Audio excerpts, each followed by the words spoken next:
Paritala Ravi party office లో meeting అయిపోయాక తిరిగి తన కార్ దగ్గరికి వెళ్తుంటే ముద్దు సీను అండ్ అతని గ్యాంగ్ పార్టీ ఆఫీస్ ముందే పరిటాల రవిని అతి దారుణంగా కాల్చి చంపారు. తనని అటాక్ చేసి చంపేస్తారు అన్న విషయం పరిటాల రవికి ముందే తెలుసు. అయినా కూడా తను ఆ మీటింగ్ కి అటెండ్ అయ్యాడు. పరిటాల రవి చనిపోయే టైంకి అతను ఒక ఎమ్మెల్యే. తన చుట్టుపక్కల ఎప్పుడు గన్మ్యాన్స్ ఉంటానే ఉంటారు. కానీ తనని చంపే టైంలో తన పక్కన ఒక్క గన్మ్యాన్ కూడా లేడు. జగన్మోహన్ రెడ్డి నన్ను చంపడానికి ట్రై చేస్తున్నాడు, దానికోసం చాలా మంది క్రిమినల్స్ కి డబ్బులు కూడా ఇచ్చాడు అని పరిటాల రవి చాలాసార్లు ఆరోపించాడు.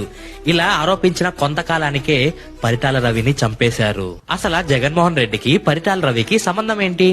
పరిటాల రవిని ఎవరు చంపారు? అతను హీరోనా విలనా? పరిటాల రవి మీద ఎన్నో కేసులున్నాయి. ఒక క్రిమినల్ మినిస్టర్ ఎలా అయ్యాడు? వీటన్నిటి గురించి తెలియాలంటే ఈ కేసుని మనం డీప్ గా ఇన్వెస్టిగేట్ చేయాలి. ఈ టాపిక్ గురించి డీటెయిల్ గా ఎక్స్ప్లెయిన్ చేయడానికి ఈ రీల్ సరిపోదు.